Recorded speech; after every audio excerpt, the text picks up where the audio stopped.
We're having a party in Donetsk. 120 years after John Hughes founded this place, his descendants are back to an unbuttoned welcome. Here, in the city which was once named after him, Hughesovka. Hughesovka. The Hugheses were kicked out in the revolution, and the town became Staliно. When the Nazis occupied the place, they tried to turn the name back to Hughesovka, but the Russians wouldn't have it.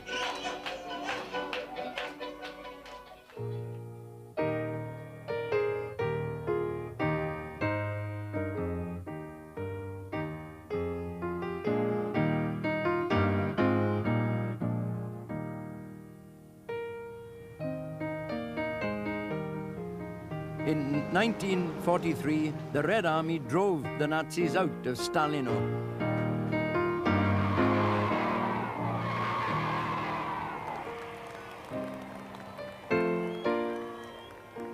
The soldiers came home to a time of hope, a time of tears.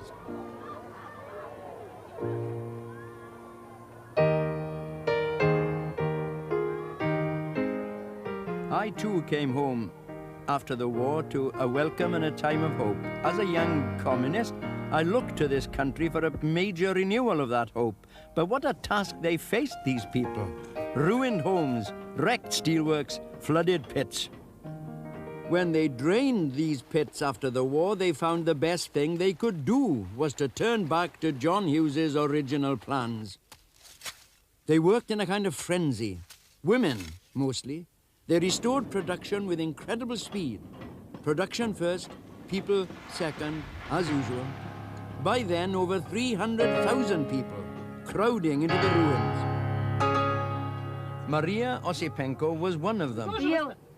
После вот этой войны, да как, ну как же я не помню, когда я сама и шахты восстанавливали, и убирали. Лазили-то туда, расскажите вот ну как, был у нас проводник, в общем, десятник с нами. Ну, он приведет на участок, возьмет нас, распланирует, чтобы добычу дать. Кого на плита, кого куда. Ну, забой же интересно. Так мы как полезли, вы знаете, он вот такой вот, как духовка. Не повернуться, ничего, раскричали, ну, пролезли. They worked in the shadow of Stalin and his monstrous new empire through the Cold War and the renewed terror. Then, suddenly, in 1953, the tyrant was gone. After Ivan the Terrible, who next?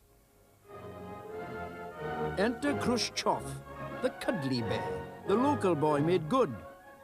He ended the terror. He freed 5 million people from the prison camps. He preached goulash communism. He rocketed Russians into space. This was the last chance to break out of a trap. The system was good at big things. It could create industries out of nothing. But in agriculture and distribution, it was bad. People lived by a black economy, and the whole structure of privileged party jobs which Stalin had created began to slump into an organized hypocrisy, with corruption seeping through it like a black slick. A now powerful and highly educated society couldn't house or feed its people properly. It offered them little comfort. This year we had the Sputnik, they said. Next year the Lunik. Who knows? Year after we might get shoes. Well, they got these flats anyway. The Khrushchev houses, people call them. The rooms are very, very small, but of good quality. And in Donetsk, these Khrushchev houses are much sought after today. But as late as 1970, the Soviet economy was still growing faster than the American. And in Khrushchev's spirit of boundless optimism, they threw off the past and tossed the name Stalino into the rubbish bin. The architects moved in on the ruins and in 1961 proclaimed the birth of Donetsk, jewel of the Donbass region, showcase of the communism of the future. Донбасс, ты ночью так красив, рабочий мой Донбасс, огни насколько хватит глаз. 30 years later, the descendants of John Hughes, who founded this town, take a look at its successor, Donetsk. They liked what they saw. So did I. And to really see its physical aspects, and what a beautiful place it is, too. It certainly is a beautiful city. Broad boulevards, spacious squares, 60 research institutes, 5 theaters, 500 libraries, roses everywhere. They greened the slag heaps, pits of their own clinics, their own palaces of culture, their holiday resorts on the Black Sea. In the ideology, the worker, the miner, is the hero. Miners get twice the average wage here. Their pensions are bigger and they get them at 50, not 60. A Soviet film of the late 60s celebrated the miner, and capital poured into Donetsk. Большой, героический путь прошел Донбасс за всю историю. Сегодня, как и всегда, это край самоотверженного труда мужественных людей. Традиции героев первых 5 лет. And of course the place is dedicated to production. Coal, steel, machinery, excavators, refrigerators, bicycles, cables. But that's the point, isn't it? The 21 coal pits within the city limits, these huge Lenin steelworks which employ 17,000 people, the coal pits, the chemical works, and God knows what, which crowd in on the city on every side, choke it with fumes, coal dust, pollution.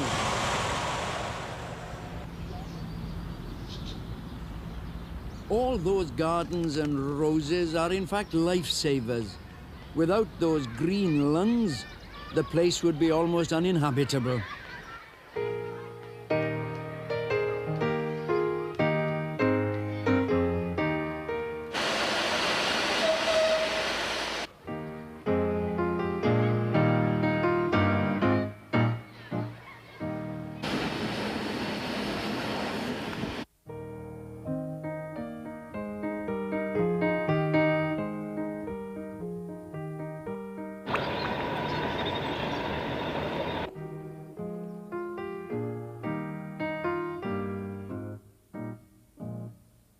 She looks into a murky future.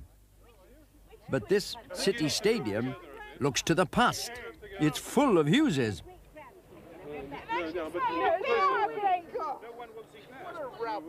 On the sidelines, Nina Ivanovna, the unofficial granddaughter from the wrong side of the blanket. She is summoned to join her official cousins. Tell her to get on the same line here. Okay, stop. Mama потом. Where's the bloody photographer?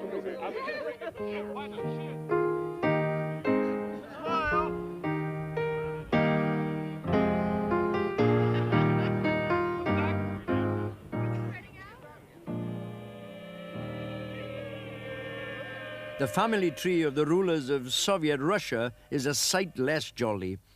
Late in the 60s, the mainspring started to uncoil. In the Brezhnev years, growth stopped. Civil technology stagnated. The ruling classes sickened into corruption.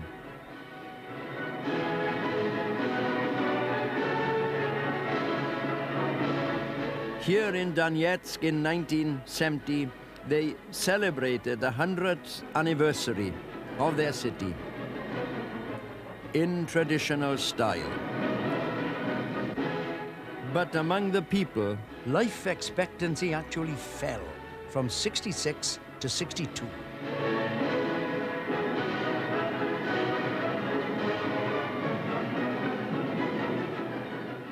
Radical reconstruction, perestroika, became essential. It found its spokesman in 1985. But after 4 years, Gorbachev's calls for perestroika from below blew up in his face. And in July 1989, thousands of angry miners marched into the great square outside Communist Party headquarters. The unthinkable happened. the miners of the Workers' Republic went on strike. And the storm center, the Tonopandi, the Mahdi of this miners' strike, Donetsk. Ну, из-за чего вся эта буча состоялась? Из-за того, что рабочий класс уже не является хозяином страны. Как его величество рабочий класс, как говорил Ленин.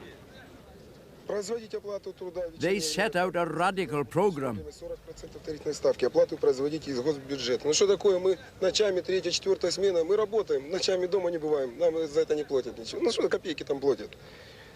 Производите оплату за время передвижения от ствола к рабочему месту и обратно в размере 100% тарифной ставки. Что выходит у нас?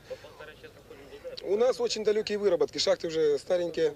Очень далекие выработки. У нас, по-моему, около 7 километров наша лава, например. Мы теряем на работу до 4 часов. They stayed in the square for 5 days and nights. They presented demands, shouted, argued, communist heads rolled. What powered these miners was huge resentment. Resentment at a regime which incessantly preached socialism, while its semi-criminal ruling class lived the life of Riley as its people suffered.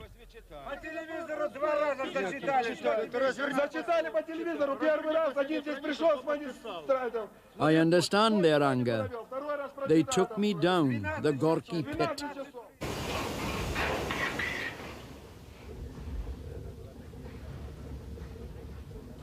Down 1,000 feet. Look after the professor, they said. I needed it. It's 6 kilometers to the coal face.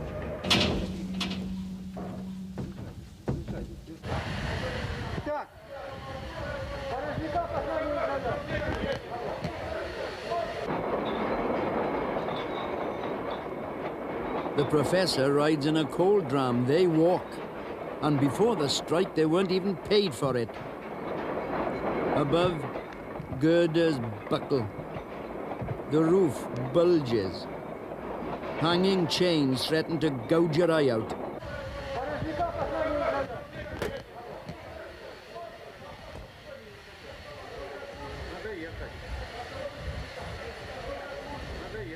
A week before I came here, 6 men were killed in the pit next door. Воздух плохой, звонишь диспетчеру. At the face, men grovel through 3-foot tunnels to get at the coal. 4 of my uncles and both my grandfathers were colliers in some of the worst pits in South Wales. They'd never had to face this. And good God, this was supposed to be a workers' state. Ну, ручной труд полностью. Техника старая, допотопная. 30-х годов комбайна. А сейчас уже 90-й год. 60 лет прошло, ничего не изменилось. Деды, отцы вырабатывали на этой технике, и мы теперь.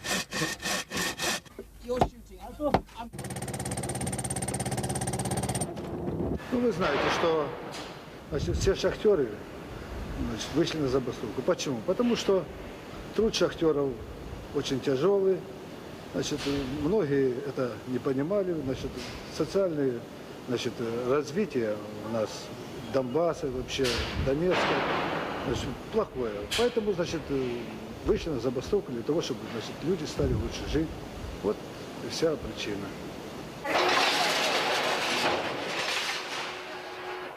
Нет, наверное, мы убедились, что другими методами какими-то добиваться надо будет.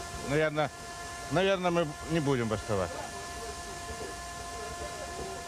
Я считаю, что нет. Она не дала того эффекта. У нас и добыча упала, и потеряли мы за эту забастовку в денежном отношении. Навряд ли будут. Шахтеров довели до крайности, потому что таких условий, по-моему, как у шахтеров, ни у кого таких нет. And what sort of homes do they come up to? Lots of flats, but not enough. Cheap, but hideously cramped. Every person in the Soviet Union should have 9 square meters of living space. Half the miners on strike had 5, A further quarter had less than 4. Several families share this courtyard. Vladimir Trofimenko lives here.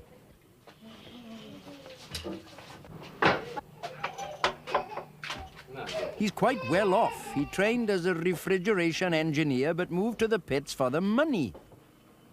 Vladimir has a wife, 2 little kids and a baby. Where do you and your wife sleep? There? Где вы спите? Да. Ну, это мы с женой спим. И Светлана? Да, Светлана и я там. Yeah. And the children here? Маленькая моя спит здесь. Oh, yes, yes. А остальные, Танюша здесь, а Саша здесь. Светлана, how do you manage with this house? Ну, как супруг живет, такие. Естественно, очень тесно. Вещи положить некуда, 2 шифонера всего. Ну, не знаю, больше сырость. туда. Да. Сырость, конечно, большая. Должен получить государственную квартиру, но сейчас пока не получается. Да, у нас такие махинации. Вместе с этим, короче, получает 211-я по очереди, а я вот только жду жеребьевки. Я первый по очереди стою, но не получилось. Не вызвали там, это проблемы наши советские. Do you have any hope in perestroika? Нет, когда начиналась перестройка, я еще верил в что-то, а сейчас я уже ни в чем не верю. Да я еще на что-то надеюсь.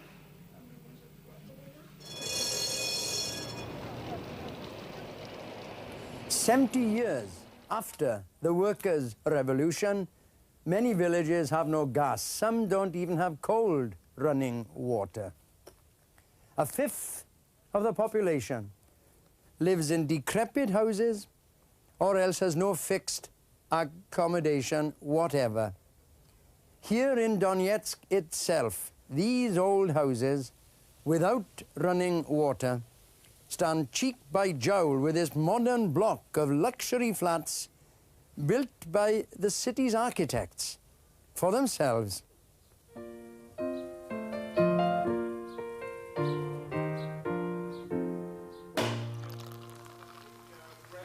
In this troubled city, its Soviet gives a civic reception to the descendants of John Hughes. One of its new people's deputies, Igor Fincherov, they booted a communist out and voted him in. He welcomed the Hugheses back and said many people in Donetsk felt they'd have been better off if the Hugheses had never gone away. He felt sufficiently at ease to make a joke out of skeletons in the family cupboard. But we didn't forget Hughesovka. И не забыть Hughes. And we still remember John Hughes here in Donetsk. Я имею в виду также его усилия по увеличению народонаселения в данной местности. I am speaking about his efforts to increase the population of this area. Что выразилось в наличии у него большого количества детей от самых, как говорят, различных представителей прекрасной половины рода человечества. As we see today, there are lots of children and descendants of John Hughes that live not only in Britain and France, but in this country as well. Тут надо было разбить.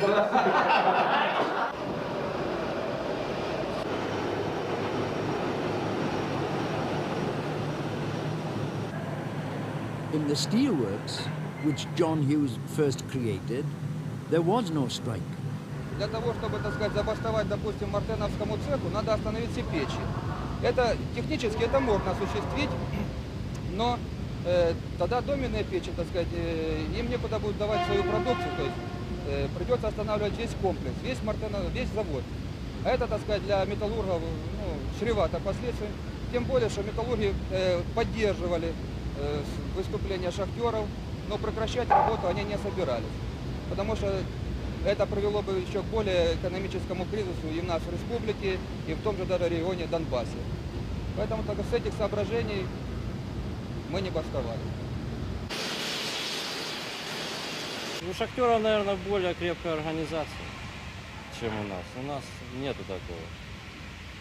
Ну, они, не знаю, как, В шахтах большое все-таки образование такое, а цех наш маленький, а и цеха разрозненные. Нет у нас такого, чтобы вместе все были. Ну, поэтому... А может быть, не довели нас до этого. Может быть, поэтому, не знаю. Ну, я считаю, что у нас металлурга, наверное, столько нет претензий, сколько у шахтеров.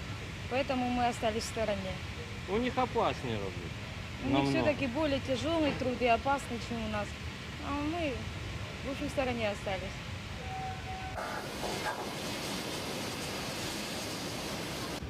У меня муж, например, лично мой муж шахтер. Шахтер. И труд, я считаю, что труд шахтеров очень тяжелый. И малооплачиваемый труд. Конечно, я поддерживаю все требования шахтеров в первую очередь. В первую очередь, чтобы повысили им заработную плату, чтобы увеличили им количество отпускных дней. Ну и все их остальные требования. In fact, miners are still the best paid. It isn't a question of wages. In this city, after they'd won their strike, as they thought, they formed an independent miners' union and issued a proclamation. We are the working class. The Communist Party no longer represents us. We call upon all workers to leave the Communist Party. At the Gorky mine, the mine they'd taken me down, they held a meeting. Should they kick the Communist Party out of the pit? Она сует свой нос туда, куда не положено. Но зачем она нужна? Она обязательно в хозяйственном вопросе не понимает, а командует. И получается обратное. Партия дискредитировала себя и очень плохо относится, я так думаю. Ну, не ко всем, конечно, в основном к руководящим. Да, я например, приняли это против решение. этого. Это было, но мы... Конечно, против. А мы сейчас просто по полдоговору сейчас. Дисциплины нет. Да. Нет дисциплины. Потому пусть, конечно, хоть какая-то что-то будет, а так вообще разложится. Никто Раньше было больше дисциплины? Конечно, конечно. Они ничего для нас, так сказать, полезного не делают, для рабочего класса.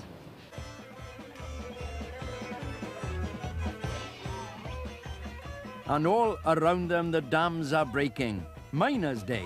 This used to be communist political theatre at its most spectacular, all parades and speeches. Today every pit stages its own carnival, what back in Merthyr, where John Hughes came from, we used to call a fete and gala.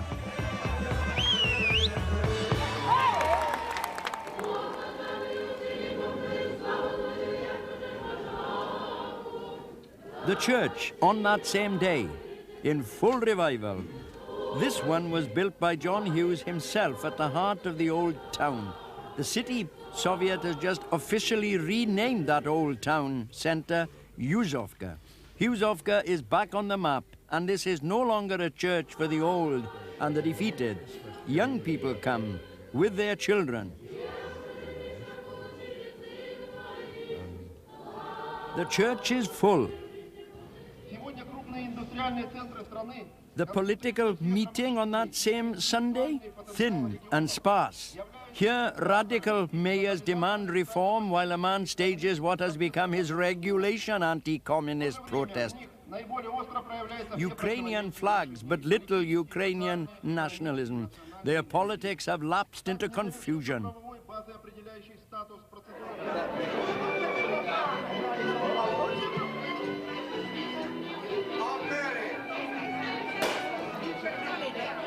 In this genial but confused town, they celebrate. They celebrate the Welshman John Hughes who created it, a classical 19th century capitalist.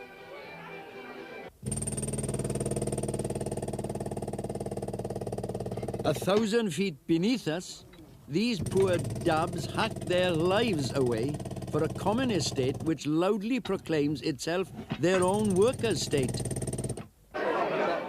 John Hughes, for all his paternalism, presided over a community which was even more wretched than those his predecessors had created in South Wales. And these men work in communist conditions which are as bad as those in South Wales 150 years ago. Professor Williams.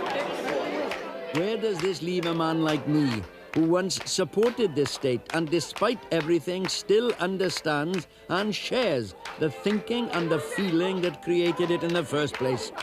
Where's Professor Williams? Suspended in limbo. That's where it leaves me. This place is a tissue of contradictions. The pits have spotless clinics, and the city hospital doesn't even have hypodermic needles.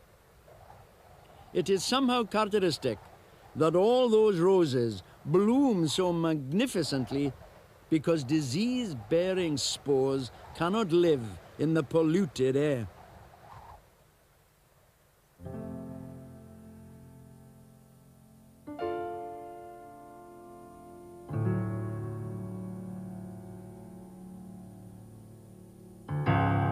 The people here come stumbling out from under the carapace of Stalinism. They grope after freedom, sufficiency, dignity, while all around gibber black monsters out of Russia's dark past. Many now stampede after the market as their salvation. The market has been proven essential, but an unfettered capitalist market has made an even bigger mess in the third world than the communists have here. In the 30s, the market nearly eliminated my own people from history. In that time of misery and anger, many of us looked to this place for a life-giving alternative. That was delusion. But now here, in their stampede into the market, they are talking about shutting down every pit in the Donbass. Good God! Is the market going to kill this great city like it killed our coal industry?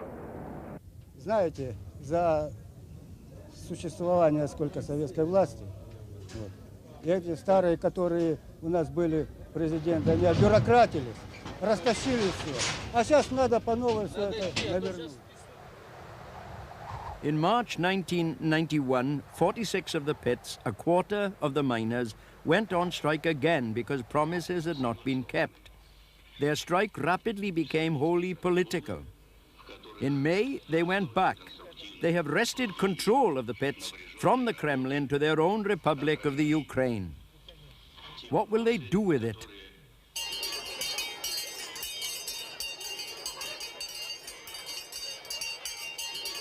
When I look at these kids starting their new school year and think of the Russia they're growing up in, my stomach turns over.